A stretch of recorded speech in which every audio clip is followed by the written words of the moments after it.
I hope at some point the fabricator guy becomes more valuable than a doctor Oh, because I guarantee that's going to happen in the next decade. I don't know if I hope it's the next decade, Oh, but maybe not fabricator, but having a skilled trade with your actual hands, that's something that's rare. I think people, Forget the fabricating pen, but skilled labor with your hands doing something, we might not have 5 years.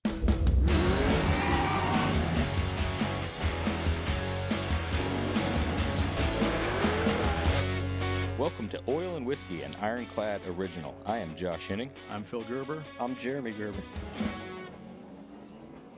Welcome everybody back to Oil and Whiskey, an Ironclad original, presented by Blade HQ.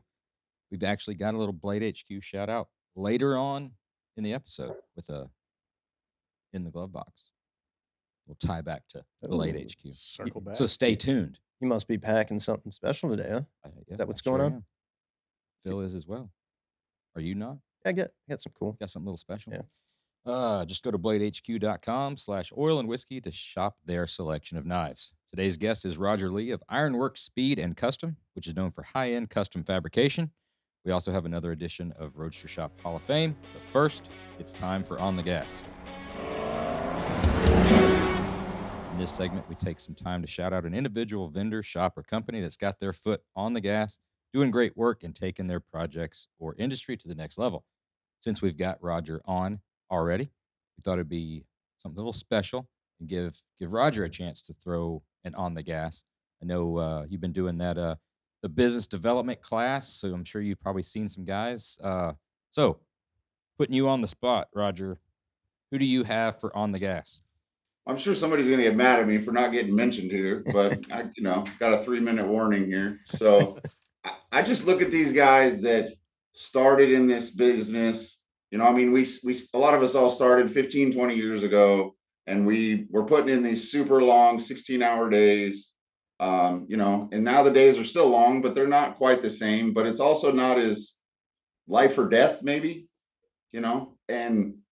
and so I just see a bunch of guys we've had like Sonny Warner, which I think it's Warner Fab in Idaho. He's made a bunch of big changes.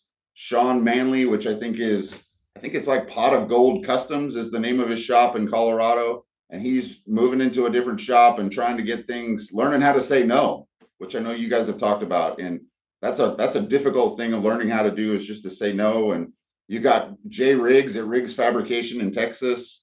He's starting to do, get some things organized, have a few less cars in the shop and thinning things up, and all these things that I know you guys made these decisions, and we all learned the hard way on a lot of that, of just, yes, we did. You have to poke yourself in the eye enough times where you're like, that hurts.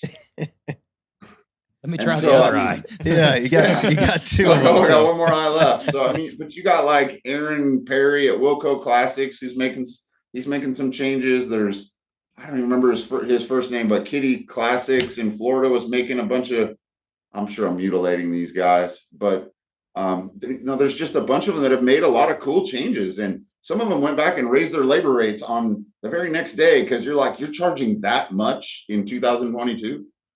Like, I charged that 10 years ago, and no wonder you're not making money. And and they're doing great work, but they're scared and not confident to think that they're worth that much money. And you're like, there's no one around you that's even touching what you're doing. Like, have some confidence in the work that you're doing, have some confidence in the product that you're providing. And it was amazing to me that I'm like, when the next guy walks in the door, just charge this number. And they went back and just raised it up for everybody the next day. And he's like, nobody said a thing. And I'm like, you've been volunteering for years. If they were doing shitty work, people would say something, but they're obviously doing quality work, and commands a price point like that. So that's a great thing you're doing, man. I think we'd love to dig into that a little further here when we save some content for sure. Yeah, absolutely. But yeah, that's awesome stuff, man. I mean, those dudes are definitely on the gas. You said it, when we first started chatting there. I think that was before we jumped on air. But you mentioned how it it was harder. What was the word you said, man? You laid it out there perfectly. It's still hard. Yeah, it's not as hard. Right. Yeah, I just thought the hustle, like it seemed more. I remember Chip Foose a long time ago. It was probably 2008 where he said, "Enjoy the struggle," and I'm like, "What are you talking about?" And now on this side, like, there's a part where it's the journey. Like you think back of the things where you're really trying to get things done, and not that I'm not trying to get things done now because I am, but it's different. Like I'm smarter now, and I've learned some lessons, and I have great customers, and I'm just in a much better position, but it's all those small steps that got you there, you know? There's just all the small steps of getting to the point where you appreciate the things you have. And but it didn't all that stuff doesn't come quickly. You have to learn the lessons. You have to earn the respect of customers. For sure, man. I mean, it's Sweat equity in the business as well, as not just building something. You're building the business. You got to go through the hard times to recognize the good. yeah. I mean, Yes. you're able to give these guys some killer advice because obviously you've been grinding for years and years and years. You've been at this, what, 15, 20 years? I mean, take us way back to the beginning because 21 years ago, July 2nd, 2001, I got laid off from my job. what was And that I had job? the opportunity to either go work for someone else. I had 3 job offers to go work for someone else, and a guy who said, "I'll pay you money to pay." He had 5 big cab over big rigs that were junk that were mismatched, and he's like, "I'll pay you money to make these things look the same at 50 feet at 50 miles an hour on a dirt farm road." So And I just started of just doing all these whatever I could. I thought you were doing WWF wrestling before Hot Rods. Is that not? That's not where you came from. Well, that's where we met because you were doing the midget wrestling. Oh, touche. So what were you doing before? When you said you got laid off, what were you doing? I was working at a tractor dealership. Okay. I'd worked there. I'd done all kinds of different things. I'd worked at the dealership. I'd worked in just lots of different places of working on tanker trucks. I'd worked in the oil fields. I tried everything, and I'd always wanted to open a shop. I had drawn up logos and things for what I wanted to do someday. I think, like you guys have mentioned before, right around that 2001 time, the Jesse James Motorcycle Mania thing came out. And I just remember, and I still can picture it, him running the fender or whatever through the plenishing hammer. And I'm like, what is that? Like, what is that? I've never seen that before. And I read every magazine that there was. I couldn't read school books. I got in trouble in high school because I was really good in math, and I wouldn't do the homework, but I would ace all the tests. And as soon as I understood what was the concept, I would just read Hot Rod magazine. And my teacher would always, she would get me in trouble and then say, "I need you to write a book, not write a 1-page report how you think this relates, how Hot Rod magazine relates to math."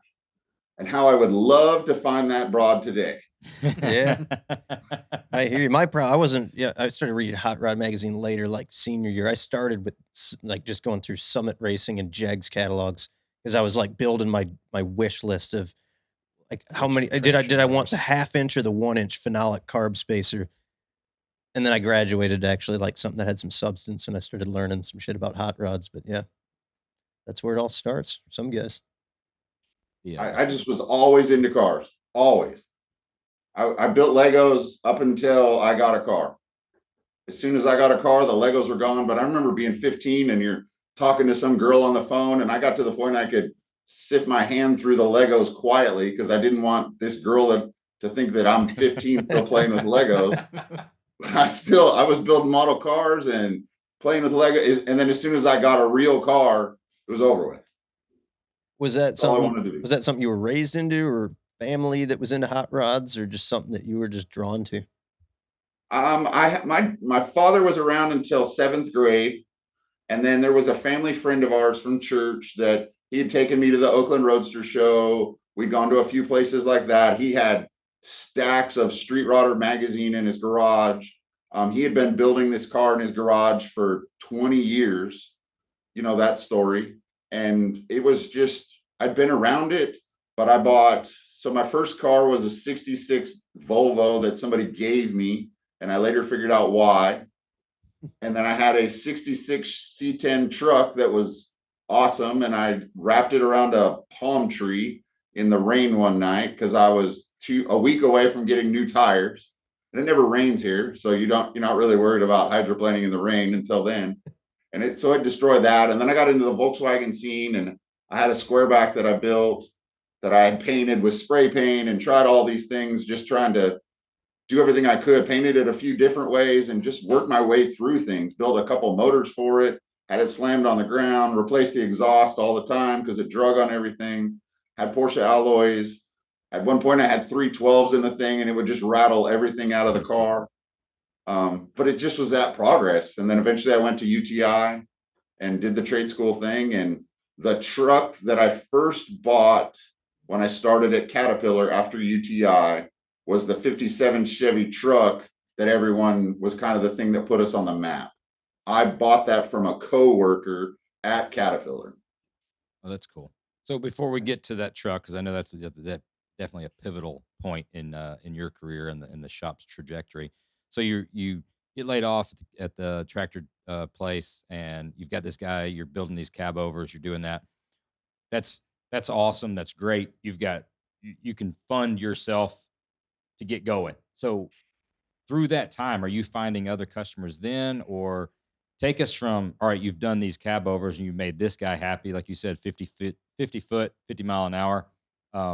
What's the next progression? Where's the first customer after that? Well, while I was working at the tractor place, I was sharing a house with a friend of mine that didn't have a garage. And so we rented a 700 square foot shed in the back of the property that the front shop that we eventually moved into was. And so there was no bathroom in it. It was in the back 40 of this street sweeper yard. And so I was putting a Camaro subframe on that truck. That's the truck I had bought at Caterpillar. I thought And those so all I came was with putting a Camaro Camaro subframe. subframes. Do what? I said I thought all those came with Camaro subframes installed. Yeah, only on the East Coast, not on the West. This is one of the rare ones that had it. And I got it all in there, got it set up, and it just bothered me that the frame's 2 inches wide and the subframe is 6 inches wide, and the way it goes underneath, it looked terrible. And I'm like, there's nothing I can do.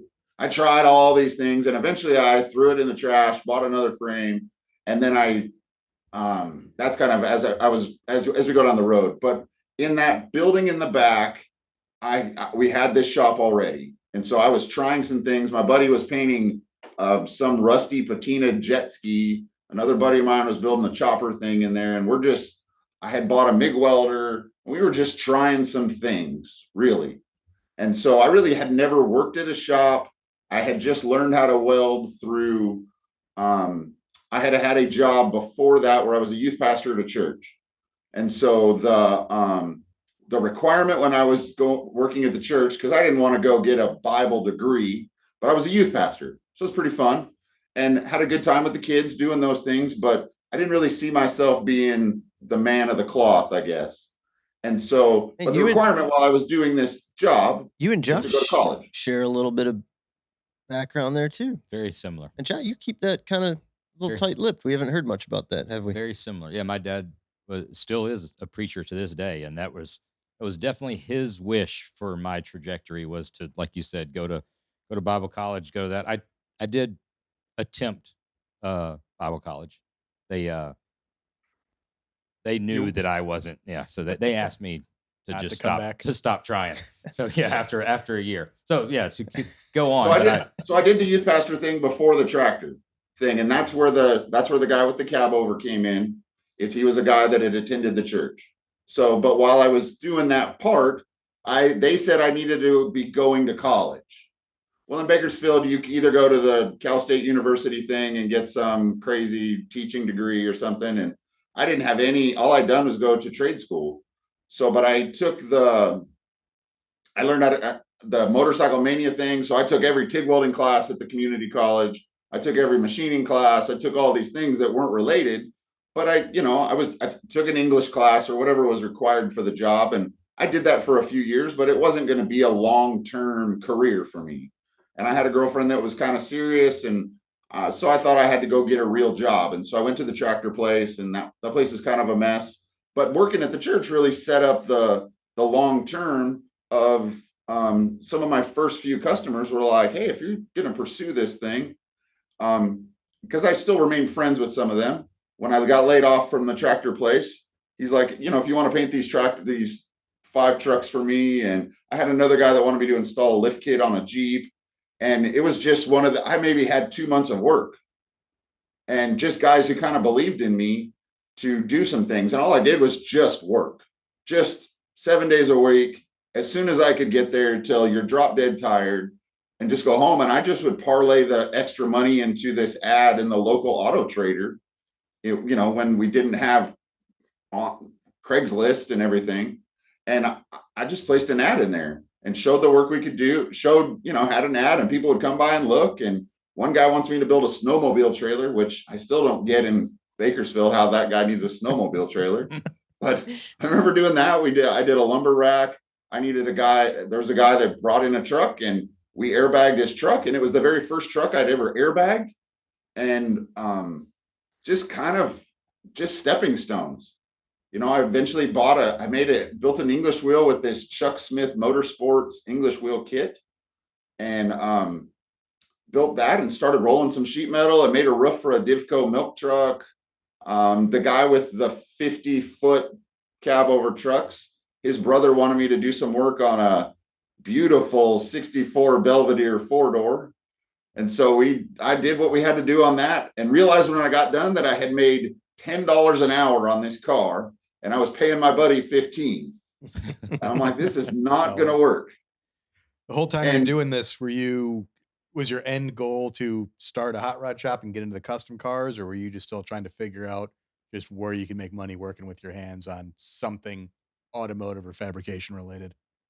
I remember I don't know if you guys are old, maybe you are. There was a popular hot rodding magazine with Troy Trepanier on the cover with chicane, where he's standing there and the hood is off. And I'm thinking it was probably some, you know, Rob McGaffin or somebody's on the ladder taking a picture and he's standing there looking up, and it had this 6 pages of build photos of chicane. Showed how they did the fuel tank, showed how they built like all kinds of different things in the car. And I must have read that article a million times. Every time you're going to the bathroom, every time, like it just, and there was Street Rod Builder was another magazine that was out, and they showed a million build pictures. And I was just so fascinated by all of that stuff that's what I wanted. And I really just, in that process, every day was just learning how to go further up the ladder. You know, I would make this basic sheet. I thought it was so cool because you're just rolling one English wheel panel and it's really nothing by the standards of what we do today. But I had no like 10-year plan. I was just trying to do all I could. And but just every day I had this drive to continue to want to do more and more trick stuff. You know, it's kind of the same as when I was building Legos. You know, just wanted to build something cooler. And another new Lego part would come out or a motor come out for the Lego thing. And I'm just doing the same thing. And so things get better and better. And pretty soon we're moving from one shop to the other and it continues to progress. And, you know, I remember getting involved in the Lateral G forums. And that was a huge deal back then. And that was an easy way to show things that you were doing. And then there was this transition from local guys to out of town guys to across country guys. And, you know, it's just this stepping stone of all these baby steps. So where did the truck build come in? So coming back to the 57 truck, you know, you're starting to get, like you said, it's funny how the similarities are between all of us, you know, and the starts and the working and stuff. And it's just the drive to, you might not have that 10-year plan, but in your mind's eye, you know what you want to create. Forget the business part of it and forget how long it takes and forget how many customers but you know what you want to create. And every single time you want to try to create a little bit better in the stepping stones, like you said. So take us to the point of, and I'm asking this question for a reason to come back to your business thing. So you think that I want to take us through the process of, I need to build my own truck. Well, I didn't like the Camaro subframe thing. So I built a whole nother chassis, thought I just wasn't thinking far enough out of the box. And so I didn't like that second chassis. So I threw that in the trash. I had tried to do some tube stuff in the back. It looked cool, but it wasn't going to work. And then there's a friend of mine who's a photographer here in town, Rick Amato, kind of a well-known automotive photographer of the time back then. And he got me hooked up with Flat Out Engineering, I guess, for Classic Trucks had got me hooked up with them. And I was supposed to do a tech article on putting C4 suspension on this model truck.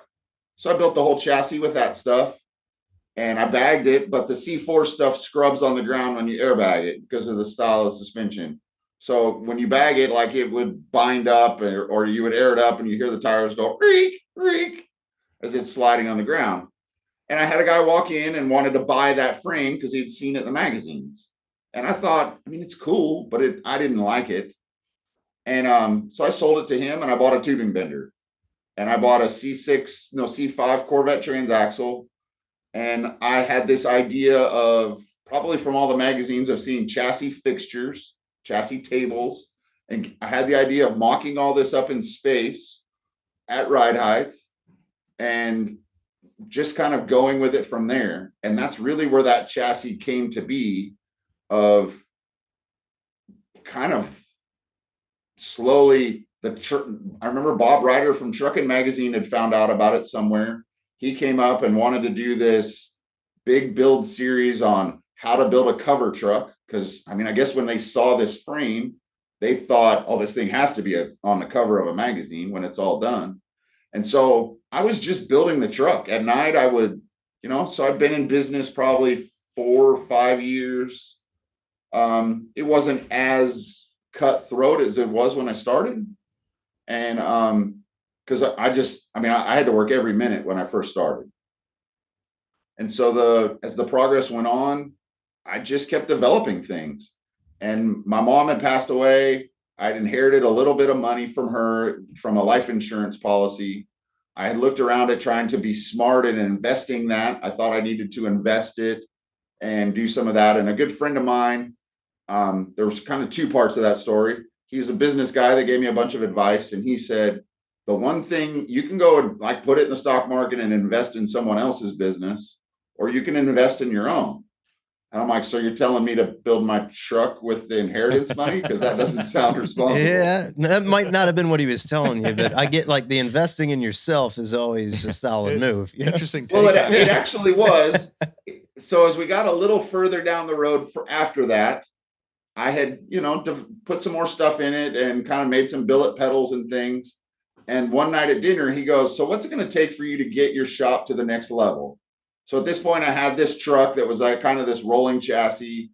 And I believe it or not, I had a chopped and channeled Model A that I fit in, which was quite a feat. There was a humongous Z in the frame. It took a little bit to get me in it, but once I was in there was plenty of room. You got to back into that thing, right? Yeah. You right. Step over the top. Yeah, it would have been better if I left the top off and just slunk in that way. And I said, really, it's just money. Like I'm not a painter. I could fabricate and make all this stuff, but I'm not a painter. So I got to pay someone to paint it. And I just don't have the money for upholstery. And he's like, well, what would 50 grand do for you? And I'm like, well, that'd be huge. He's like, well, what if I give you 50 grand? I'm like, well, nobody gives anyone 50 grand. He's like, well, I'm not going to give you 50 grand, but I'll give you 5 grand a month for the next 10 months. I'll, justify it through my business. And someone kind of did something like that for him. And I'm like, oh, that's cool. But I'm like, so what's the catch? He's like, there's no catch at all. Nothing weird, nothing weird or nothing. Nothing weird. Nothing weird. And he wanted to do it. And I actually spoke with him this morning. We probably talk once a year now. He's kind of moved to another town. And he's just a guy he's a car guy, enjoys seeing it from the sidelines, but he's come from when him and I used to go to the Chinese buffet to go talk about business. Now I've come to the position where, people actually care what I have to say now, I guess. That's why you guys are calling. Yep. And sure. And so it's just interesting to see that progress, but that's kind of where the truck went. And the rest of the story for the truck is really just normal. My only problem was I didn't have a customer going, whoa, we're out of money, or my wife found out how much this cost, or, whatever the story is. I got to the very end and didn't have any more money left. All I had to do was upholstery. The paint process was a difficult one. I had to have it painted a few times because I learned a lot of lessons in that on how to select painters. But I got to the end, and my now wife made the dumbest mistake of, well, maybe not the dumbest mistake of her life, but we could edit this out if you need to. No, it's fine. You're saying you're dropping some fucking bombs over there right now. So she said, well, I have a credit card with a $20,000 limit if you want to use it. And I'm like, you're stupid. And let's get married. Let's get married. But if you want, we'll get married. And so she helped fund the upholstery. And it wasn't too long after that that I, made the appearance for the first time with the truck at the Del Mar car show.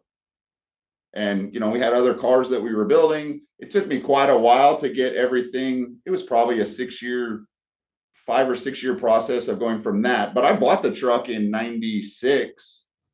And so I think I started showing it like 2007 or so, something like that. Well, it's awesome. And I wanted to hear, kind of your thought process behind it, because there's two things that stick out. One is we've talked about this all season, last season. And I mean, pretty much every podcast comes down to, the sweat equity, the work, and what you're doing is your business card, right?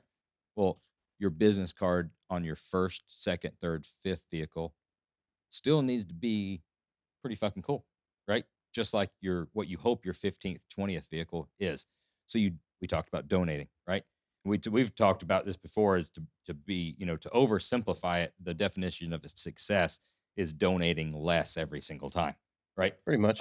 So, continuing to donate less, or hopefully one day donate nothing.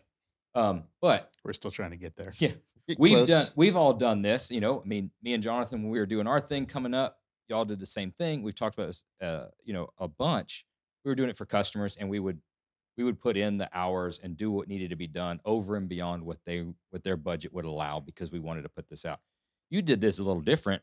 I know you did it for customers as well, but you did this completely, donated everything and built your own truck. It's a major sacrifice. 100%. And obviously we've talked, we know this truck well. That truck was a game changer. That thing was absolutely phenomenally well done.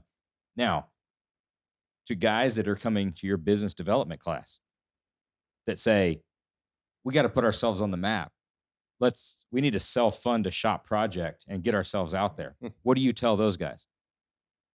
I think some of it, when they've already made the jump, they're already set. They've got employees, they've got rent, they've got things like that. They have a lot more serious things to do. And some of these guys, they don't know if they're making money.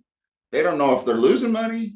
They just know that, there's money coming in and money going out, and the rent's still paid at home. And, the wife thinks that they work way too much. And I'm not sure they have a full concept of a lot of the things that they really should in the basics. But I think a lot of these guys come in and they started as one person, and then they found somebody to hire, and they got a couple customers, and it just kind of moves along. And maybe 2 to 5 years later, they're like, holy cow, like, I'm building a car that costs 6 figures, and I have customers that are coming in from a long ways, and we're moving up the ladder, and like, something's going here. But they weren't like accountants.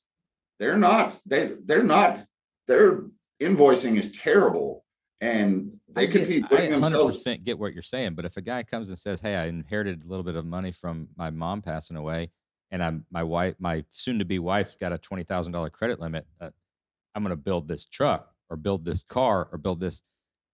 It worked out for you. I would be interested to see what you tell those guys, if that's a smart basically decision. Like, if you had to go back, would you do the same thing? I mean, did that propel you?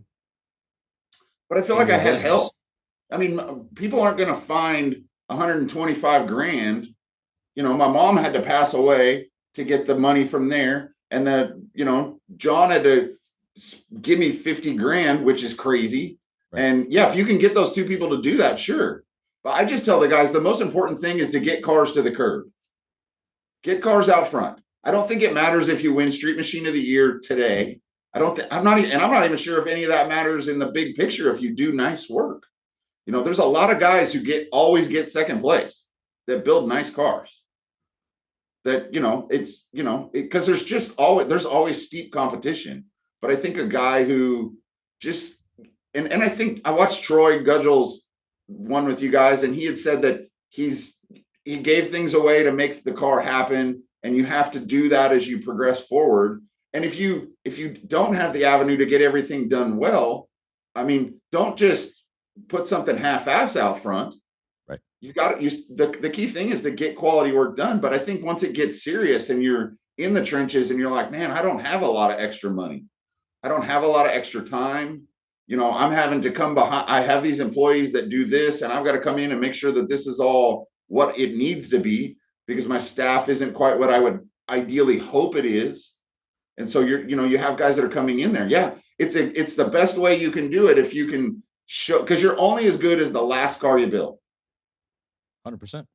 And once you've made the splash, which is what I think I got really lucky with, or whatever, is I made the splash with the truck. I look back at these videos that there's even some that float on YouTube. I showed my kids, and they're like, "That's you?"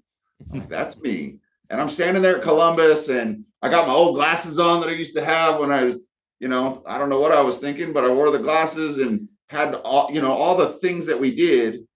But right after that, I was able to build another truck. And I landed that guy from a local car show. I traveled all over the country. I think I don't know if I had my big rig yet then, but I did when I had the copper truck, but I don't think I ever had I had the 48-foot trailer when I had that. And we went all over the place with the truck. I remember taking it to Columbus. I took it to everything I could on the West Coast. It was at SEMA a few times. We went all over the place. And the only job I ever got from that was a guy right here in town. And he drove right past my shop every day to go to his shop. He just thought we were like every other hack shop around.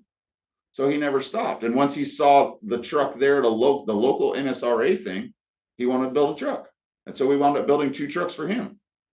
Not to hop around too crazy, but you did touch on something when you're talking about, winning Street Machine of the Year, or winning, Custom Rod of the Year, or winning whatever it is. I don't know if there's a right or wrong answer, but I'd like for you to talk a little bit about that. On how many customers have you ever had come in because you won an award and say they would like to win said award? I know it's very low. And again, I'm not trying to throw shade on the shows and the awards and stuff like that. They're honestly important because it's a deadline. And if those shows and those awards didn't happen, we could take forever. They would never get done. Yeah, the cars would never get built. But the winning of it being a sole drive, and then what that actually does for your business in relation to what you think it might do for your business. Talk about that a little bit. I think it gives you street credit. I think it shows that you're able to build something on we'll say a national level of some sort, and that you can go run with other people that are building nice stuff across the country. But I've gotten second place a few. I mean, we had a truck of the year winner. I've had some of the year finalist cars. I've had some cars that I don't think have a spot in the show winning thing. They're like, well, you need to enter that in the Orange 55 that we did. Yep. You guys remember that car with the magnesium? Yeah, that was a bitchin' car. I wanted to enter that for Hot Rod of the Year, and they said that it wasn't a hot rod. I'm like, well, they're like, well, 55 Chevy's not a hot rod. And I'm like, you never seen American Graffiti? It sure shit looks like a hot rod to me. But they wanted me to get Custom Rod of the Year. And I'm like, there's cars that are Custom Rod of the Year. But I thought that that would be not fitting for that car. Right. Because I don't want to sound like that, but I guess I am now. But that was just my mentality with the car. That car has it's supposed to look like magnesium wheels, has this crazy flake paint job. You could put gasser. It's supposed to be some pro touring gasser weird combination. All right. Hold just a second while you're saying that, and I don't want to forget about this. Exactly what you're talking about, and somebody else's definition of what that car is. The car that's behind you on the wall right now is the 35 Chevy, right? Yes. That thing is fucking badass. Now, thanks. Is that a hot rod of the year or a street rod of the year? I don't really care. I 100% understand that. I'm saying. Well, I was told a couple of weeks ago it wasn't a traditional car. Who told you that? We'll leave that alone.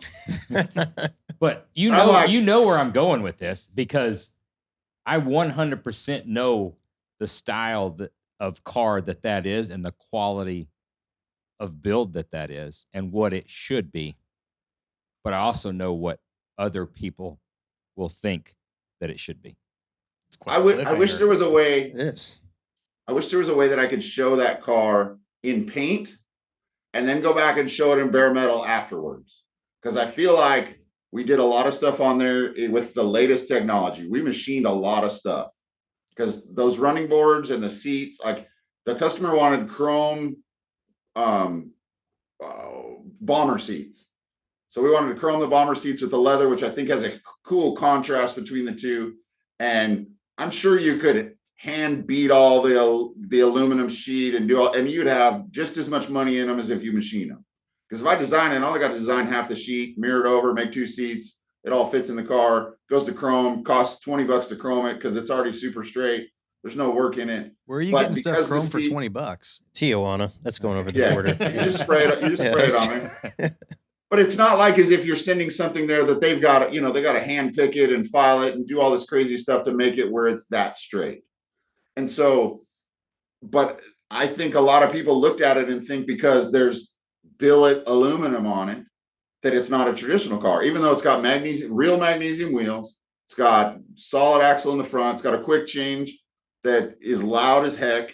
There's, I'm like, I asked the guy, I said, well, so would it be traditional if it leaked oil? Like I don't. It's got camel hump heads on it. I'm with you right now, and I'm going after a specific. We should get Mike governing body. We should get Mike Herman back on here with the oil and fuel leaks.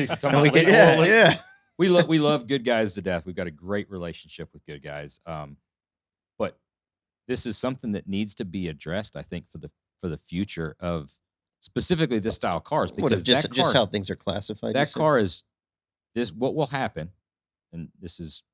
If I'm made to be an ass, I'm made to be an ass. I don't give a fuck. That car will be too street rod to be hot rod and too hot rod to be street rod. And that's a problem for the style of vehicles that are being built and the quality that we're all wanting to be at. So hot rod built to a street rod level. Yeah. And that's you find yourself in a weird no man's land of going to Columbus and going to Nashville, and they want to do all the love and the cool. That's awesome. It drives, but they want each winner to be a certain thing, and that can compete in both.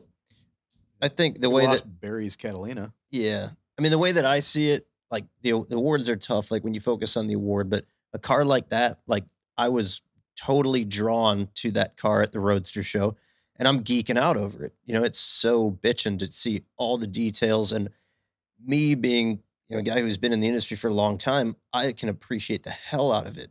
Right. And like things like the Chevelle, we brought the Chevelle out to the SEMA show, that 70 Chevelle. Most people just walk right by it. But, you got Paul from Dutch Boys. He's saying like, dude, this is the most bitchin' car ever. And I'm talking to that Troy. Means more than anything. Right. And I'm talking to Troy, Gudgel, and he's like, dude, this thing's over the top. And I think like these cars are getting so tasteful. And a car like that, I mean, dude, it's so tasteful.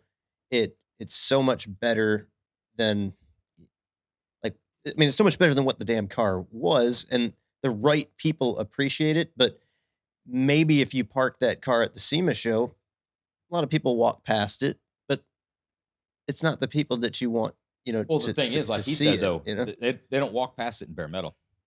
It's that thing's painted, and then they do because their mind goes ahead and puts together finishes the puzzle. And it's a preconceived notion of what that car is. But to your point, wouldn't you think that a Good Guys or other car show stuff would want their awards to be the winners, to be the cars that bring you and all of these other builders and that draw them into it? You know what I'm saying? I'm not saying to change it stuff because we want to win awards or I want all of these builders to win. He's 100% right. You don't really give a fuck on what they call it. And I agree with you. I understand that. But from the customer standpoint, or even the quality of the industry going forward, you would think that the classifications or the requirements or the little bit of a closer finger on the pulse, maybe. you know? Yeah, but as soon as you make a But the category, then you have to have some parameters with it. And Oh, it is going to be. we It's going talked to be. about it was pro touring, then it was track touring, then it was track only, then it was streetcar pro touring, and Yeah. everything. Just as soon as you have a category, you got to go outside of it to be different. Right. But so I go back to my truck when I showed my truck. I remember going to like the third show, and there was a guy that worked at Good Guys that will remain nameless. And he walks up and he looks in the bed of the truck and he goes, "So when did you do that?" I'm like, "What are you talking about? It's been like that since like he's talking about the frame, because there's no bed floor and you can see all the tube chassis and the transaxle." And it told me right away that he never looked in the bed of the truck. They just drive by in their golf cart. And it happens at any car show, because they have to judge 400 cars, pick for 400 awards, and they've got 8 hours to do it. And so they drive by and they're like, "Oh, that's a cool black car, so we'll give that the McGuire's award, because McGuire's wants black cars, and so yeah, we'll give that one away." But in the scheme of things, sometimes I wonder if it's almost better to not win, or does it even out? Because no one will remember the truck that got truck of the year that my truck didn't. That's a good point. So I think there's some validity to the fact of, if you just build it and it's cool, people are going to talk about it. Like the black Chevelle you had at SEMA, super cool car. There's a bunch of stuff on there that people are going to be, I don't know, it looks like the last one. They just put a vinyl top on Matt's car, and I don't know.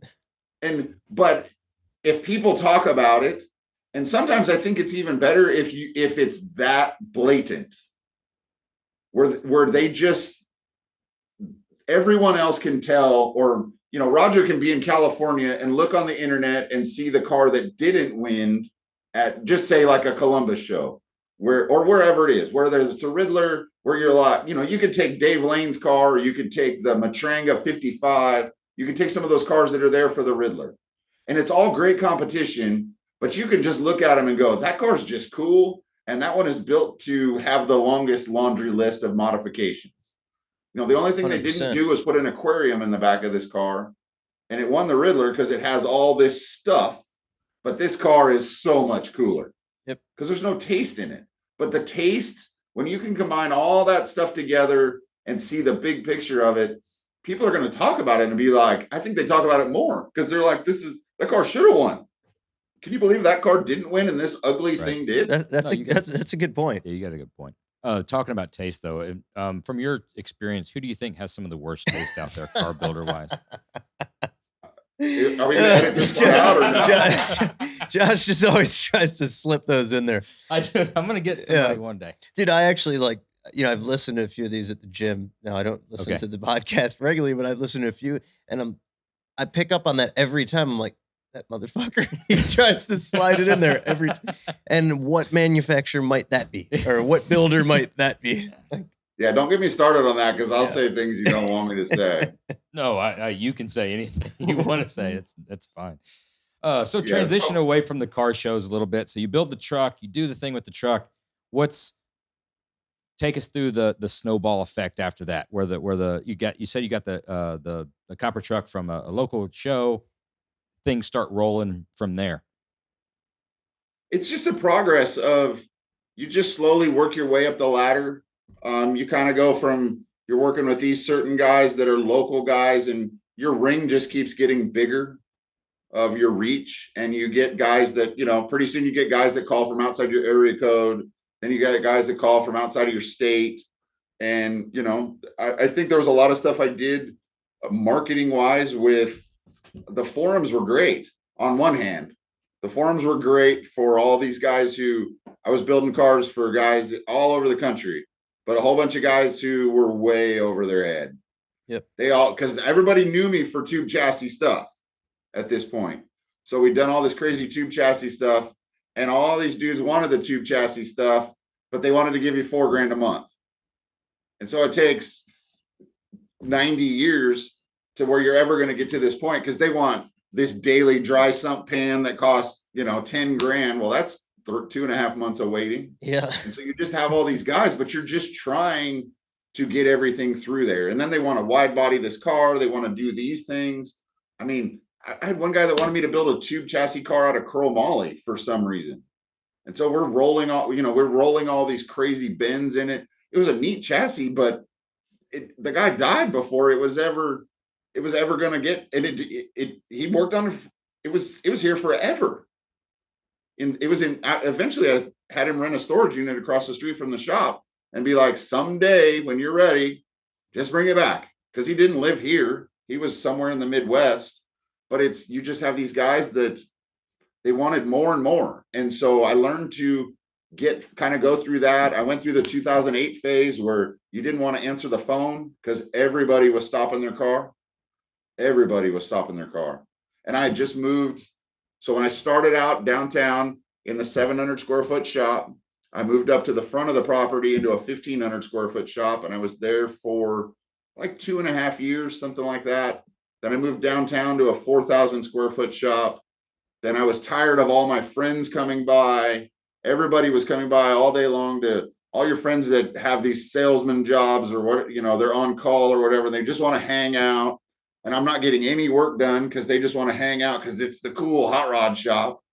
And so I moved out to the north of town, got away from that into a 7,500 square foot shop. And we thought it was so huge that we had a bicycle to ride from the fab area to the bathrooms because it was so huge. And the shop was just a big shop, but it moved us away. And all those same friends that now weren't coming by would be like, hey man, I'm so sorry I don't come by anymore. It's just, you're so far out there. And you're like, oh, it's good. Thanks. Oh, yeah, it's a shame, dude. We'll catch up one of these days. Because, they come by, they want a free t-shirt and a hat every time they come by. And yeah, they just want to hang out. I'm sure you guys have had those. Delmo's got the best name for those. I coined the time bandits. Time bandits. Yeah, time bandits come are good. in and just steal your time. Yeah. Yeah. We don't get them so much over here. Back at our old shop in Elgin, we had a lot of the local hot rod dudes. They'd come in and just, exactly what you said, time bandits. But yeah, I think we keep our social ring pretty small, so you don't really have to worry about any friends coming in. But yeah, that'll kill a day, man, real quick. So it was just in that process, really, of the guy Greg Heinrich that I've done, I think 11 cars for now. The first car I did for him, or the first thing I did for him, is I built a Tri-5 chassis that's under his 57 Chevy when I was trying to sell some chassis. And so I tried that for a while, wound up selling all those designs to someone else because I'm just not cut out for that. It's a totally different mindset of making part. I can make all the chassis and get it there and design it all, but the whole part number thing and instructions and phones, technical service, and that is not my deal. And so, that's Phil's deal. Yeah, Phil crushes it with that. So the first car I did for Greg was that black 70 Chevelle that was on. He liked the way that 57 drove so well that Neil Lee in Alabama had built for him, that I took, and he asked me about building it under this Chevelle. And so he'd had this Chevelle that was an original LS6 Chevelle, but it was, man, at one point in time it was junk. And so it didn't have the original engine. He never had any of that stuff, but it just drove like a stock Chevelle. It was terrible.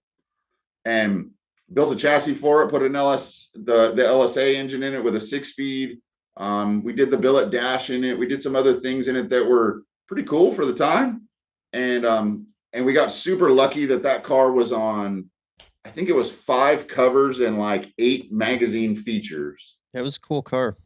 How much repair was there after the big fire scene on the cover of Hot Rod? I think that might have been Photoshop, maybe, possibly. So? What's funny about that one is that, so we filmed that in my friend's driveway, because that car was technically, it wasn't an original paint car, but it was a 20-year-old paint job then. And so it was kind of a patina car, you could say. And they filmed that over a 2-hour period. And so I had some employees that wanted to, we've all had those employees that want to be someone. And I'm sure you guys don't do many photo shoots anymore, just like I don't, because they're not very fun. It's always cold and it takes forever, and you got to move the car, move it over 6 inches. Phil loves doing it. That's Phil's. It's honestly one of Phil's favorite things. Him and Rob McGaffin, two of them, all night long, man. Can you just turn the car around 180? Turn the headlights on. Turn the parking lights on. Turn them off. Turn them on. Turn them off. Back it again. Back it up. Turn the wheel the other way again. I never get parking credit in any of the pictures. Well, maybe Rob's listening. So so it was funny. So I took the car out to do this photo shoot, and I had to sit there for 2 hours and not move my hands. And they like took probably 100 pictures with this one smoke machine and the light, and went all the way around the car to morph all those pictures together. And I'm so tall that all you see is they're down. Because I'm so tall that any other normal person, you'd see their whole body, but all you see is my face, and you see the fact that I hadn't shaved in 2 weeks. And just because I was the guy that had to sit there in the same place for 2 hours. And so with the Greg, like we wound up just going from there to the 55 Chevy. I built him a few Camaros, and it just really becomes a process of you gain some other guys. You have some other guys that come in for a while, and they might build a couple cars. Some guys might just build one car. I have a handful of guys now that, I mean, at this point nowadays, we really just build cars for about 4 dudes over and over. And then there's just 1 or 2 or 3 guys that are building a car. Some of them might wind up building some more. Some of them, they might just be a one-hit wonder kind of guy. They just want to dabble in the cars. It just depends on the clients. But really at this point, we do so much repeat business of just a good group of guys that they all have fun. They're definitively car guys. They don't golf. They don't do those. All they want to do is cars. Before we get into what you're currently building, and then also the business development stuff, at what point did you get to where you're like, things I'm doing right now need to change? When you're starting to look forward, you've got the guys, you're building the cars you want to build and all that stuff. Now you're starting to look at the business side of things, where you got to, like, you know what? I'm working pretty fucking hard, and there's really not a lot to show for it. So like, when did you become focused on the business side of things? There was a huge wake up call for me it was a 5-year period. So there was a point in time in the state of California where there's an organization called the Bureau of Automotive Repair. And they came into my shop with these guys that might as well work at the DMV, you could say. I'm sure you guys have been to the DMV and dealt with these people. And these guys come in and they say, well, it's obvious that you're repairing cars in here. I'm like, I'm not repairing cars. And they're like, well, you know, this car and this car, and they have all their reasons of why it's repaired. And so you can make them go away by paying $300, because that's really all they're there for, is for their membership fee. What I didn't know when I did this, even though I thought that they were clueless, because I had all these cars that, knowing what I know now, I was stupid and I didn't do anything wrong.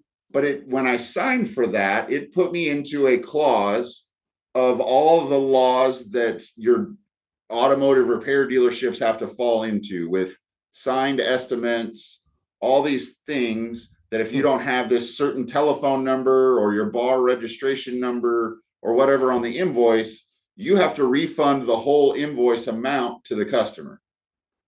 Oh boy. And so as I went through this, basically I stood up to these guys and just said, like, this isn't repair. And I remember the one guy's walking around the shop and he goes, I had a bunch of race cars in there at that point. And and I said, well, these cars are just race cars. Like, they're not even street cars. And he tried to say, you know, well, it doesn't matter. A car is a car. And I'm like, well, it does, because it has, you know, it doesn't have license plate and registration and, you know, whatever. And he looks at this one car and I said, that car over there has got airbags, and we all know that's not street legal. And he looks in the window and he's like, well, I don't know how this car could have airbags if it doesn't have a steering wheel. And I'm like, so as that process went on, eventually I went to court with the state of California on a 2-week trial. And they put every person they could ever find, because they're just trying to get you to agree to their laws. I mean, you guys work in Illinois, I work in California. I think they're both not great for all the legal laws. Probably not the best. And but I wound up winning the case. Wound up getting some money from the county of Kern, where we live. Not a lot. Didn't cover my attorney's fees, but I learned so much through that process of contracts, all these things that when you looked at it from the other side of when you get this dirt ball client, I'm sure you guys have never had a dirt ball client, never one. And you get this guy that it's all good in the beginning, and then it's all good until it's not, until something changes, whatever the reason is. And I just learned so much that I'm like, I want to have a contract. And the attorney that I had hired to go through this had guided me on a lot of legal stuff. And so I learned a ton of stuff through that of protecting myself. And through the whole process, I paid like $150,000 in legal fees and fought the thing, won, called SEMA, asked for their help. They wouldn't even call me back, and set the standard for car builders today, really in California, to know why we don't repair cars, because I don't diagnose and repair a malfunctioning motor vehicle. And there's so many legal things in that sentence that I just said of what makes it legit. There's no license plate, there's no insurance, there's no registration. It's not meant to do all these, things. And we're not you guys don't diagnose and repair malfunctioning vehicles either. And so through that process, I learned all of what kind of set me up to go through that.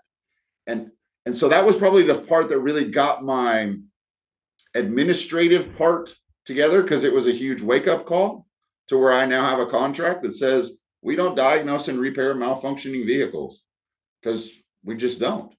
Like, we build cars. Nobody comes to me and says, my car's leaking coolant because you put a 900 horsepower engine in it and chop the top. Like, that's just not how it works. And so I think and then the other one for me was, I had a customer at one point in time that was way over his head, and I was building the copper truck at that time. And I remember working really hard during the week on both cars.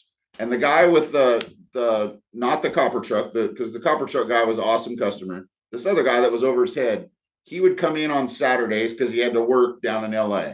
So he'd come over the hill, we would talk, and every time as the car's getting close to the end, he would, and I don't know if he's planned this or what, he would end up crying because of whatever his drama was. And I'm like, and it's because the car's too expensive, or because this and this, but it's all the things that he wants, all the things, And so I realized Mondays I'm working over here on this guy's truck to give this guy the money that I earned from this guy's truck on Saturday.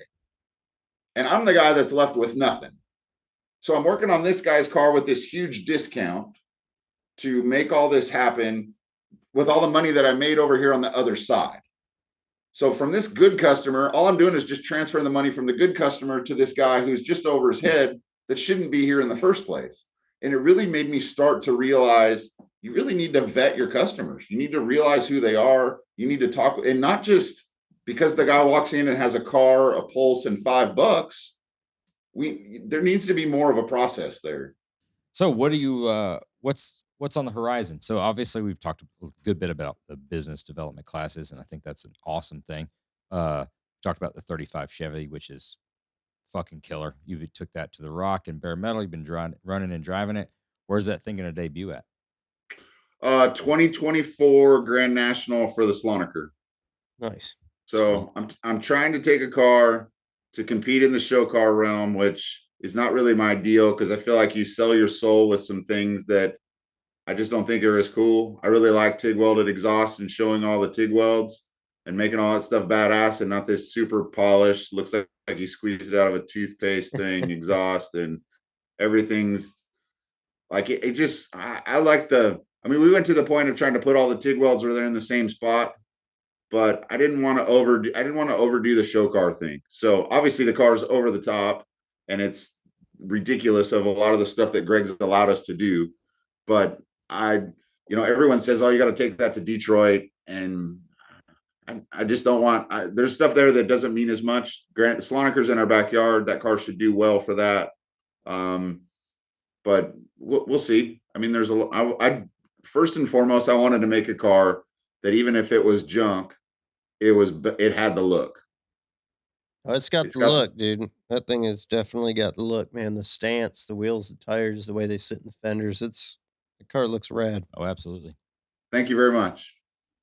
Well, I mean, it's really just Greg he says that he has a bunch of patina cars and a lot of driver cars, from the Chevelles and other Camaros that we've done. And he says he wanted to make the baddest 35 there ever was. And so I think we made a pretty good swing at that. But he says this is his one time of doing a car like this. Well, I'll have to echo your statement there, because obviously you and your team have done a badass job on it. But for a customer to say okay when you're like, yeah, let's machine the seats, that'd be cool. I've never tried floating that. I've never tried floating that by anybody before. For a customer to be Well, like, yeah. So the other one that was funny is, and I thought of this one, like Jeremy was saying just a minute ago, going to the gym, is I was riding mountain bikes about 40 miles a week in the dirt.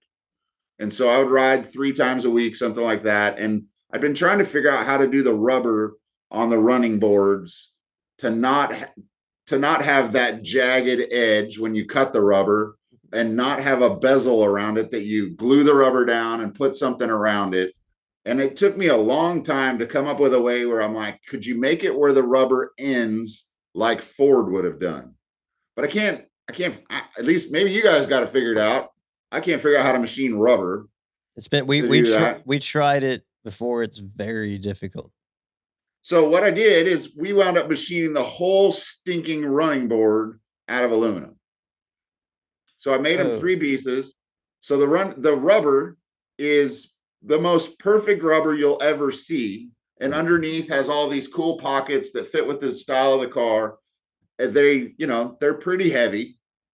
They're not, hundreds of pounds, but they're not light. But I remember calling Greg after 6 months of just trying this. And I go, okay, are you sitting down? I got an idea. This is ridiculous, but what if we just machined those things? And he's like, I don't know what you mean. I'm like, and so I explained it, how I would do it, how the rubber would be perfect. And he's like, oh, okay, just don't tell me how much, just put it on the bill. I don't want to know what it costs. Put it on my tab. Yeah. But it's, it's one of those things that as you learn more experiences of ways to build stuff, it opens up new windows of things that you never thought were possible before. And so you learn all this, you can do 3D printing, you can do whatever you want. Of the technology nowadays is just getting so crazy with everything that a lot of things are easier to machine than some guy banging it out on a hammer. Yeah, that's a difficult decision to make, because you immediately, you just go towards fabricating it without oftentimes thinking about, because you just think that machining it is expensive, right? Because you look at this giant block of aluminum. Okay, I'm going to start. This is me a $2,000 piece of aluminum. But if you really sit back and add up every hour that it takes, and then what's it going to take to body work it, or what's it going to take to plate it, what's it going to take to sort it out, because it's fabricated, it's never going to be perfect. 9 times out of 10, I think machining the damn thing is, even though the number initially sounds really high, it's in one shot instead of 6 different right. departments. It may very well be the cheaper of the 2 options, and it's on the money.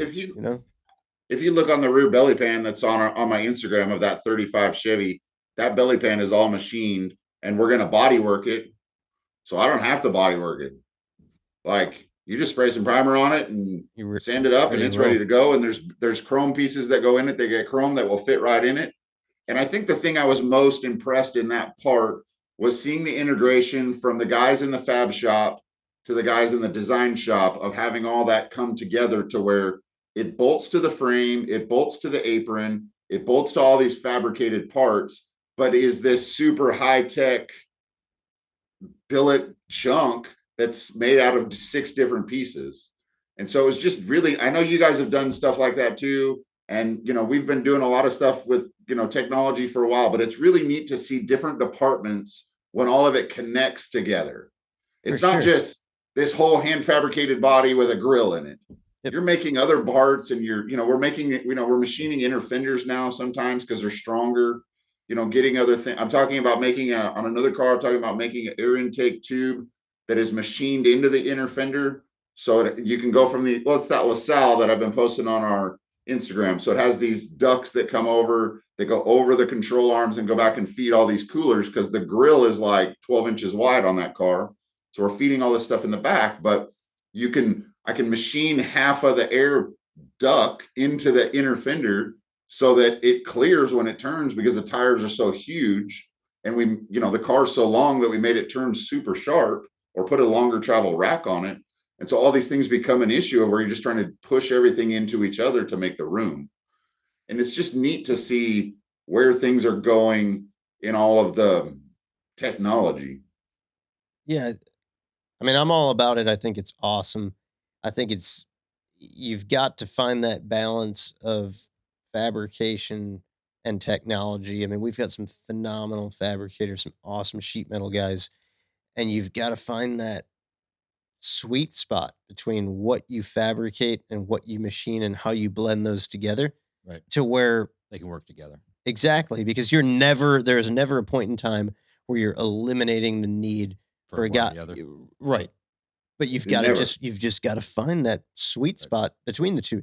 You're not going to eliminate some shapely panel, but you can't make a shapely piece that might replace a machine part. So you've got to find that sweet spot between the two, and I think that's the home run. I mean, that's where you achieve like perfection. You know, That zen. But I think we're seeing a time in our lives where I don't know if it'll be our lives, but it's transitioning towards it, is that guys who can make and build stuff by hand or in the computer, but the guys that can do it by hand will never be completely done away with, because somebody's got to repair the machine, somebody's got to build the machine, somebody's got to weld the machine. Like you could get machining to this crazy process to where, but you're never going to get away from all that stuff. But I hope at some point the fabricator guy becomes more valuable than a doctor.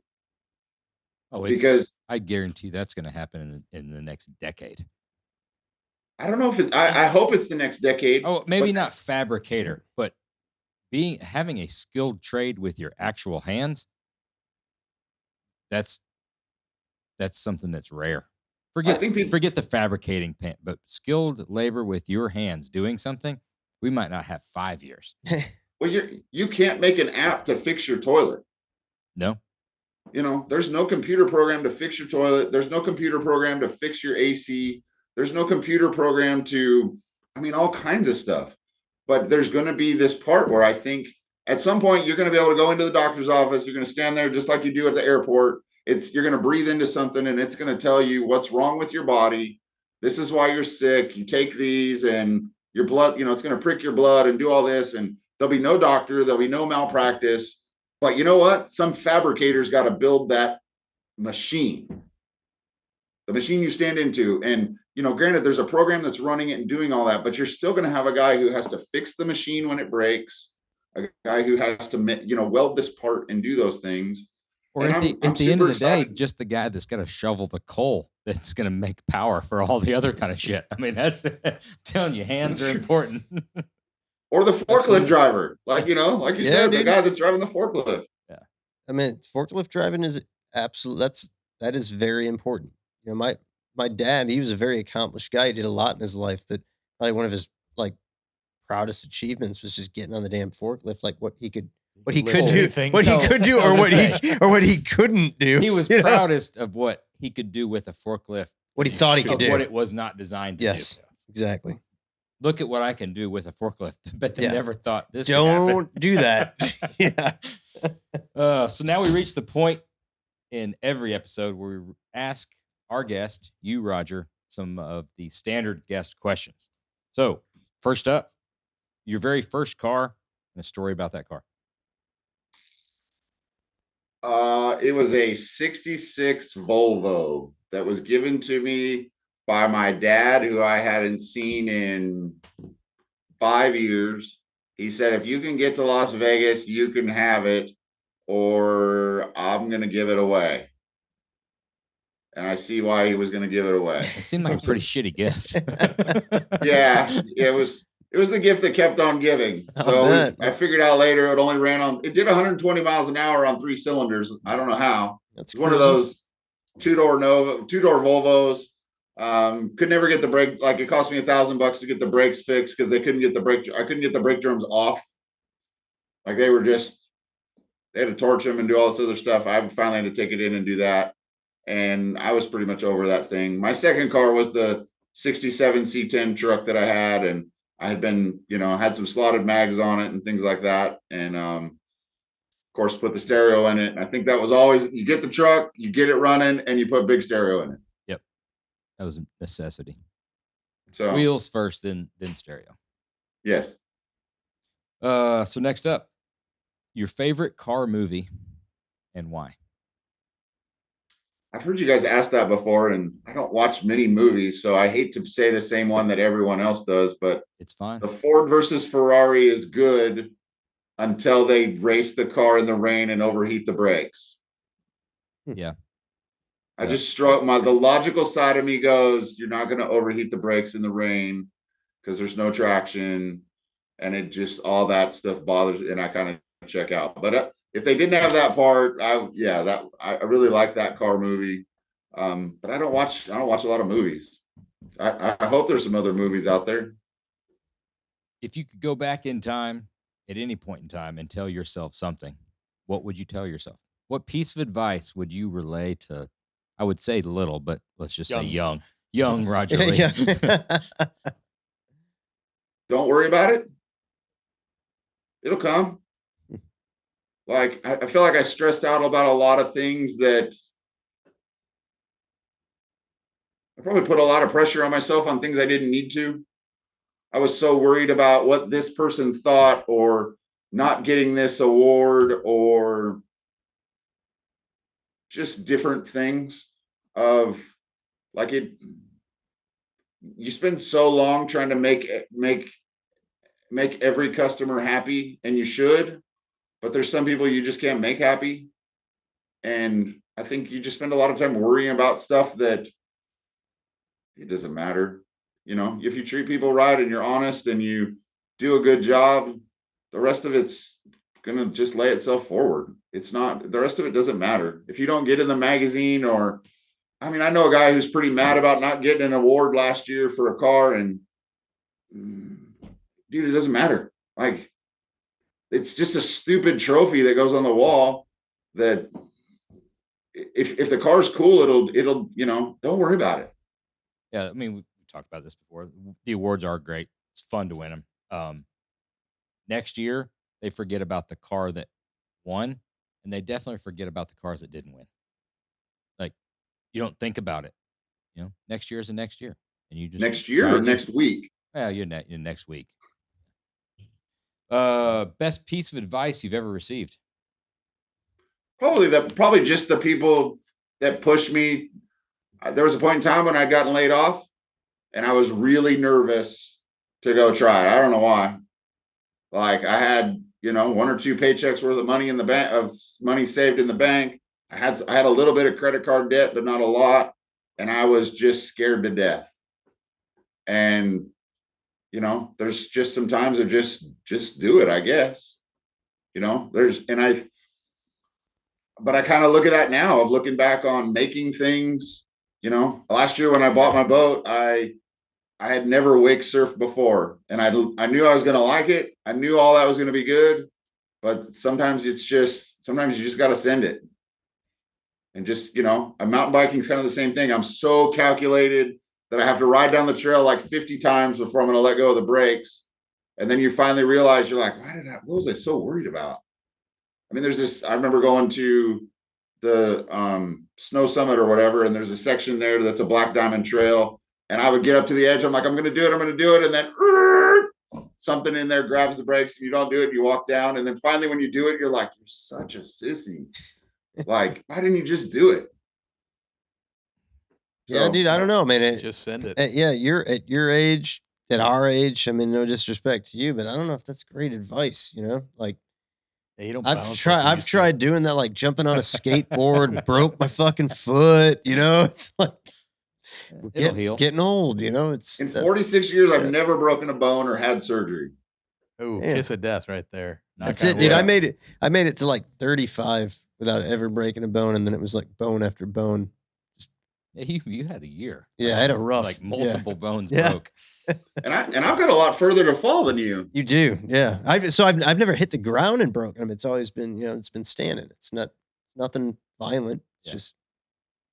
But I'm the guy that by the time I've ridden over the thing 8 times or something before I'm actually going to go at speed or any, because I'm so calculated.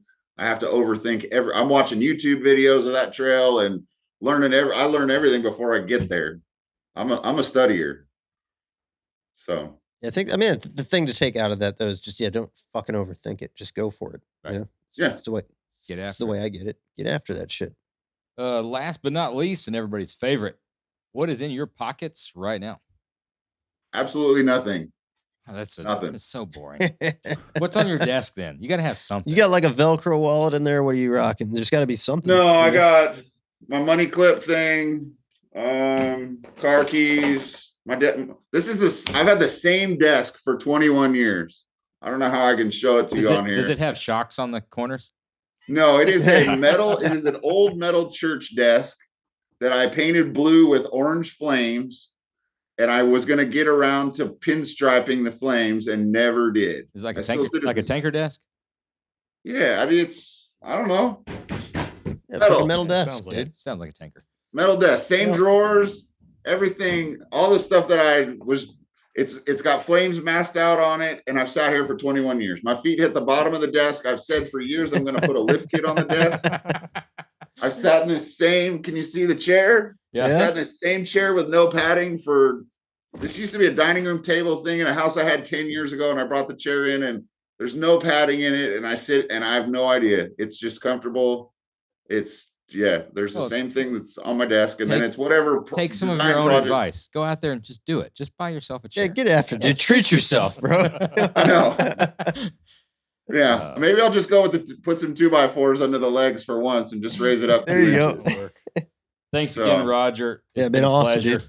Appreciate It's an honor to be on here. You guys have had a lot of cool people on here. It's been neat to follow you guys' careers. I've been, over here and what we're doing, and it's I think that the industry is in a really good place of seeing where knowledge is being shared and just a lot of the stuff that goes on nowadays.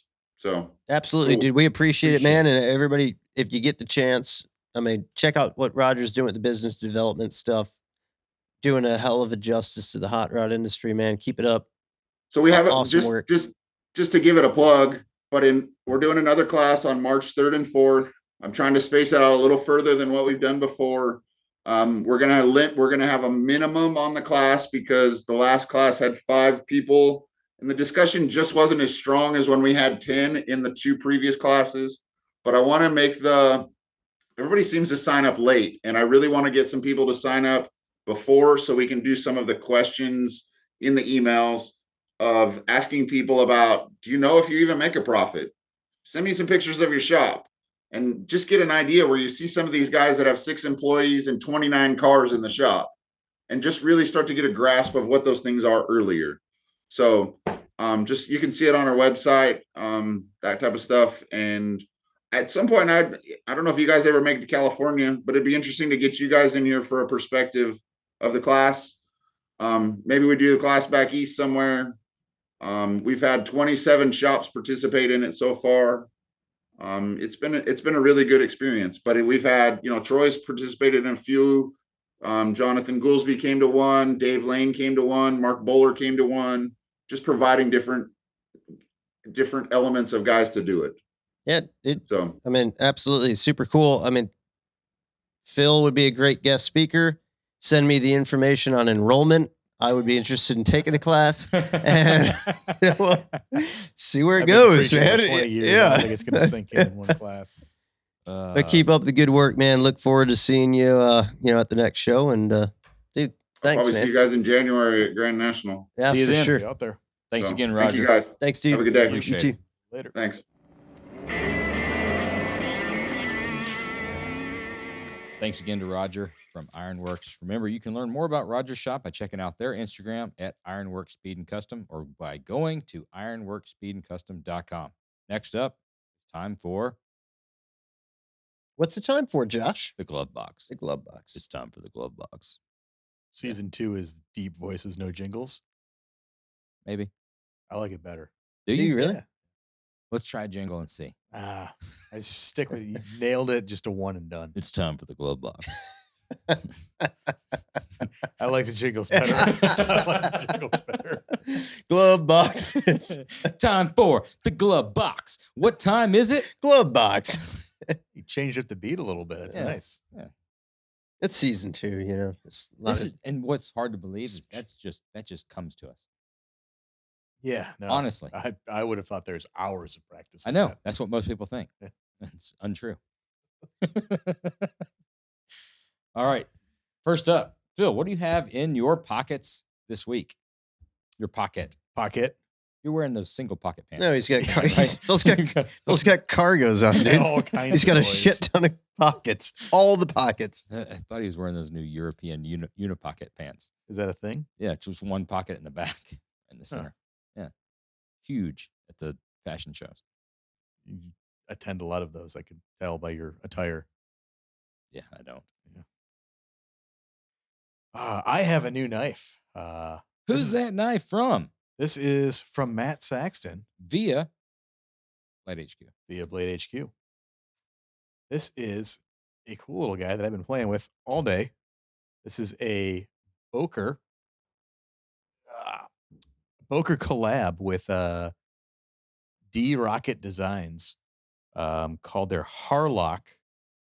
Little automatic assisted, black titanium handle, black blades, some cool brass or bronze You know, I love the colorway. buttons and a little safety. Yeah, it's pretty weird timing. I think we call it the Matrix, where you think about something and then it actually like happens shortly thereafter. I was sitting in the airport waiting to come back from Phoenix down there for Dino's Get Down, and was looking on Blade HQ and saw these D Rocket Designs, pretty badass little cleaver blade knives.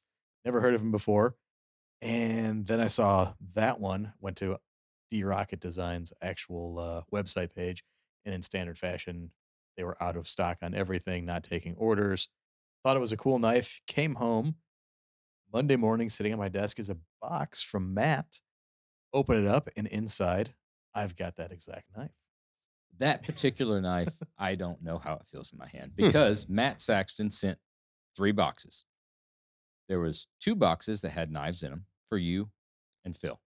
The other box, Dude, this thing Yeah. just snaps. Yeah, I mean, I it know. feels a banger. amazing. the other box had a note in Oh. it that said, "Turns out I liked your knife a lot, so I kept it. Better luck next time." I'll bet he did it. No, and then he ended it with the roll tide. Then he It's ended an with a roll awesome tide, knife. so everything was forgiven. However, a day ago, my knife showed up from Matt Saxton. Yeah, he got that at a flea market Interesting. for you. Interesting. That it's is from significantly bigger than your knife. it's from a truck stop, dude. Maybe That's it's the he hands. felt bad for you.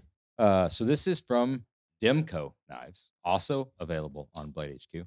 This is the AD 20.5. They've got this cool lock. It's called the Shark Lock. So you can flip it with the thumb, right? Like that. Or Hey. for those that are more advanced, How cool is the action on your Pretty knife? sweet action. Little gravity assist. little, yeah. So you If can you kind will. of open up the lock and flip it. So yeah, I got a knife. Yeah, dude, honestly, nobody cares about that. Like, get that out. Like, look at that blade. That is a cool knife. Very cool. Yeah, Yeah, I almost think like an Josh- adult size and a child size. That's cool. You can tell the adult size. here. Josh might win in a knife fight in this situation. Yeah. No, this thing's for stabbing. That is definitely a stabby knife right there. Oh, I don't know. That's not a killing knife. That's stabbing. Stabbing Yeah. knife. Coming from somebody else that told us about the difference in lengths of knives. I do like on this short knives are always kind of hard to hold, but that little finger good handle. recess in there, Yeah. so you don't slide too far forward on the blade. Cool little safety knob on there, so you're not hitting the automatic assist. Yeah, like love the rose gold. everything. Cool. Thanks again to Matt. But you can also check those out on Blade HQ. Check out the Boker knives or the Demco knives. BladeHQ.com/oil and whiskey. Now, speaking of whiskey, are you upset because I said your hands are feminine? No, I'm just enjoying this Boker knife. Let me see it. No, you can't touch it. I just want to touch it. You don't get to play with this Let me knife. hold it. No. I'll tell you what, dude. Next time we go to the Formula One races, I will bring this knife and let Scott play with it. Yes, me and Phil and Scott and Tim can play with it because, yeah, you won't be there. Oh, it's an awesome knife. I hate you. Not like joking, like I really hate you. It's just the action. Yeah, it's cool. So good Super on this fucking cool. thing. You suck. I mean, it's like a high-end blade. This is not something that you give to just anybody. How high end is Right? it? He's gonna chuck it. Oh, I'm chunking it against that brick wall. You'll do no such Yeah, thing. it'll be a cool knife that got chunked against the brick wall. You were talking about whiskey. You were saying, yeah, it's time. Drinking. Whiskey. Okay. What are we drinking this week? We're drinking Widow Jane 10-year. This was actually a special gift. Another gift. Really? Yeah. This is from Dom and Dave Tucci. Dave Tucci was on his way through, headed to SEMA a while back. That's a long-ass drive, New York to Vegas. Yeah. It's about as long as it gets. Yeah. Man, it's coast to coast right there. Yeah, it's from almost. Yeah, you go east to west, actually. Yeah. That's solid little bit of geography. Yeah. Oh, yeah. Anyways. Great whiskey. I was actually super stoked when he showed up with this because this is something that we've had before, and it is really, really good. Oh. Headphones are going crazy. Oh. Get yourself a loose wire. Yeah. And this is out. Correct me if I'm wrong. This is out of New York, isn't it? I want to say. I thought that was Hudson. Is it Hudson? Widow Jane. It's Brooklyn. So also. Yeah, basically because I know things, right? A lot of things. Rosedale Mines of New York. We deliver a whiskey unique in its intensity and complexity. Widow Jane 10-year. Awesome whiskey. We had it at that place. The place over there. What? Spears little bourbon bar. We were messing around, trying some stuff. That one came highly recommended. It's solid stuff. Yeah, man. It is good. 91 proof, very smooth, very drinkable. That to me is grab it, get it, buy it, drink it. Super good stuff. Thank you to Dave and Dom for that because good guys. I dig it. By, took a little tour, dropped us off some whiskey. It's a good one. What are we going to give it for a review? Phil, you're up first. Yep. Cool. I'm giving it 8.0. Going 8.0. Ooh. 8.0 is where I was at with it. Really? Yep. That was the number that I had in my mind. I said it first though. Okay. Nanny. Should I go 8.1 then? You go 8.1. You go 7.9. What do you think? Go 8.0. All right, we go 8.0. Yeah, liked it quite a bit. I actually just bought a bottle of that at Garfield's 2 days ago. They had a new one come out called a Decadence 10-year. Excited to try that. Had this once before. Big fan. Awesome getting a bottle, getting to drink it. So Garfield's Liquor Store and Beverage Emporium had Widow Jane 10-year. Decadence. So we are right there in bourbon season right now. Yep. Just at the tail end of fall where they drop all the good bourbons. Yeah. And Dave will hopefully be hooking it up. But I feel like you're poking fun or fumbling. No, I'm not the name fumbling of it. Garfield's Beverage Warehouse to Beverage Emporium is going to hinder your chances of getting any bourbon at all. Incorrect. This season. Because I say Garfield more than anybody. And because it's become a thing where I purposely add adjectives after his store, it makes people search it out even more. This is content, is that a dude. Proven fact? Yeah, absolutely. Content creation. You're full of shit. But I do think it has a little better ring to it if you throw Emporium in the end. Oh, it classes it up for sure. Yeah. Makes people be like, oh, Emporium. That means They got some stuff. And I guarantee if you search Garfield's liquor, Google autofills it right then and takes you right where you need to go. Cool. More for me. Visit Garfield's Beverage Warehouse. Yes, And liquor. You literally can't help yourself. I can can't. you? It sounds so good. 8-0 across the board on the Widow Jane 10-year. Yeah. Yeah, grab that stuff. Find it. Get it. Good. It's like Nuprin. Little yellow. That's nothing Yeah. like Nuprin. Yeah. Good Wayne's World reference. Next up, RoadsterShop Hall of Fame. This is where we take a few minutes to talk about some of the favorite vehicle builds for whatever reason in RoadsterShop history. What do we have this week? What have we, Josh? What do we got? What do we got? We have the RoadsterShop Craftsman C-10 build. Ah, yes. That was a fun build. It was our first time being YouTube stars, I believe. Yeah, we were YouTube stars before YouTube stars were cool. Are they cool currently? I think so. Yeah. Make a lot of money. Yeah, we didn't make any money. Zero. Where did money take us on that. take the listeners and me? How did this get started? Where did it come from? Oh, shit. Honestly, I don't remember. How did they reach out to us, or where did this come from? I don't 100% remember because it's been so long now, but someone from a marketing agency that was working with Craftsman reached out to us looking to do a truck or looking to do a build to kind of showcase some of the Craftsman tools being used in the industry. We had the idea of doing a C10. We had just finished our half patinaed, half new bed C10. And they were just kind of starting to take off and get going, and we wanted to put a second one out there. So I think we pitched them on the idea. We found a killer, what we thought was a killer original paint, rust-free long bed out of Arizona. Wasn't this it? This wasn't a Kenny Davis deal, This was it? a Kenny Davis deal, yes. Yeah, That Kenny was out of Davis. Arkansas. Kenny Davis fucked us on this one. He's Yeah. not the best at picking the cars. It right? looks look at the picture. If you're watching this, the picture, sure, yeah, it looks like a survivor, unmolested, something that probably sat out in the sun and dry Arizona climate. Not the case. No. Came from the Yeah, swamp yeah, of oh yeah, Louisiana. yeah. That thing. The swamp was just all around the firewall and in the toe Right. boards and the kick panels. So basically, everything below the vent window down was gone, which is We hard to believe. Looking at Pushed that the picture. firewall out of the cab Yeah. Really? without cutting anything. Just pulled the front clip off and boom, right out the front of the cab. Yeah.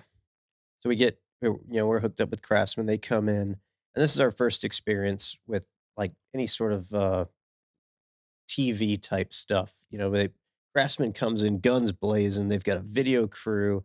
They take a portion of the shop and they want to turn it into like a studio. They bring in toolboxes and cameras and tools, and we had light up safety goggles. I mean, you name it. Craftsman brought in like everything. And we had kind of a timeline on this thing, and we dove into it and found out after it was stripped that there's not really anything left to the truck. So Everything else was good. It was just the firewall, floor, and rockers. yeah, and the hinge posts and the hinges, and there you can see in that, if you back up in that picture, you can see basically the entire front portion and the rocker panels and the cowl, the trans tunnel, everything's gone. So that was a fun project because we didn't really plan for that. So yeah, we had to just get after it. Figure it out. We knocked that stuff out in like record time. Me and Dean actually did the vast majority of that work in probably a couple days and just railed it out. I mean, just cranked that stuff out. It was super fun, but also not like super awesome to do the whole video thing. It was like hold the door up. Okay, now hold the door up, but put these gloves on. Now hold the door up with these gloves on with your safety glasses, but make sure you turn the LED lights on. And oh, you were using a snap-on tool. You need to be using a Craftsman tool. But hey, I don't have a Craftsman tool for this. I need to use this Craftsman tool and the snap-on tool, that type of thing. But we got through all that, and everybody got their kind of like moment of fame on that. A lot of great guys involved in it. It was a fun project, and at the end of the day, I mean, the truck was super cool. Had a really bitchin' color combo on it. Had the right chassis, fast track, 9-inch chassis, and yeah, really cool. Those are cool. I built these tubs, and we had a guy, Henry, actually was here on an interview. And when you're looking at those tubs, you see how the bead is rolled Mhm. in? Yep. Well, I'm interviewing Henry, and I'm like, I'm working while I'm talking to him, and I'm rolling the bead. The opposite Yeah, direction. yeah, the opposite way. And I'm like, I'm trying to, I'm trying to run this like, I'm trying to be like super on my game, and I'm like, yeah, we're talking and talking, and he's looking at me weird. And I'm like, what's up, man? And he didn't want to correct me, but he's like, uh, I think, you're rolling that bead the wrong way. This bead? You're crazy, No, man. this is the other. Yeah, no, I'm just kind of doing like, another I'm just scribing I'm it. doing another Basically just driver's scribing side. it. I'm doing a mess of these. So yeah, but It that was cool. One inset, one offset. No, I mean, obviously, I went back and redid it, but yeah, fun project, fun truck to drive. This truck still exists too. Still exists. Bob Johnson Yep. now owns it, I believe, right? Yeah. Bob's got it. Great color combo. Yeah, cool color combo, Maybe we can get to that cool interior. here in a second. A lot of pictures. If Bob was ever ready to part with that, I wouldn't mind having that truck. Be a cool truck to have. Sure, a lot of memories there. Great videos though. I remember watching those. It was, Do you? yeah, they did a really good job. Oh, remember when one of the camera guys tried to use a creeper as a skateboard? No, Oh, I think it was me and Chad were back there, he and obviously ate it. before we can get out of our mouth, he lays the creeper down. He goes, "Oh, I'm gonna skate this," and me and Chad are like, "No!" and just instantly legs in the air, flat on his back. Damn. It was pretty cool. But he doesn't do that again. No, Good looking truck. Great piece of history. That was it. It was a Craftsman booth at SEMA. That was what? Oh, 9? And I don't know. Wasn't that at SEMA the same time that Rampage was? Mm-mm. no. No. Yeah, I'm no I think good. it was I'm the no. year or two before. Same year as Yeah. the Corvette. I'm no good with dates. So 2009. Yeah, Corvette was 09. I think that It was was 09 or probably 09 then. yeah, 09 or 10. So that was our Hall of Fame. Right now is when they CGI confetti and fireworks. We do that? Yeah, season 2, fucking huge budget. Getting crazy. Huh? RoadsterShop Hall of Fame. Exactly. That's the extent of the Yeah. CGI and graphics you can get. And then there's me with my knife that you don't have. Just yeah. We'll revisit that one. Edit that out. Thanks again for listening to Oil and Whiskey with the Roadster Shop, an Ironclad original. If you like the show, be sure to leave us a rating and review. We've actually got some good ratings and good reviews. A couple bad reviews. where are we getting these reviews? They're on the internet. Right there, just You log in. on the line. Right Yeah, there on the World Wide Web, huh? You log in, AOL. Wait for it to dial up. And you Google it. Yeah, you search Roadster Shop Oil and Whiskey Reviews. And there's a whole dedicated page to them. Damn. On a serious note, just coming back from SEMA, we did get to talk to a whole lot of people from all over the world that are listening to this. So that was pretty cool to see the reach. Talked to a guy from Australia, a guy from New Zealand.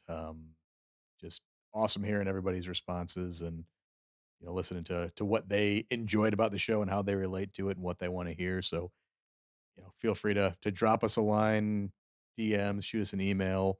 What do you like? What do you don't like? What do you want to hear more of? What guests do you want to hear? Let us know. Absolutely. We're always trying to make it better. So want to hear Biggest what you want to hear. takeaway was more jingles, more Miata talk. I mean, that was a consensus. We almost made it a whole episode without Miata talk. That was, Yeah. but we can't deny that that's what's brought up the most. Probably. Yeah. But yeah, So I think stay tuned. this would be the first episode we made it all the way through. Yeah. Without me how to talk. Yeah, we can't break the cycle. If you like the show, be sure to leave us a rating review. I've already said that. Thanks again to our guest, Rodger Lee. We'll see you again next week.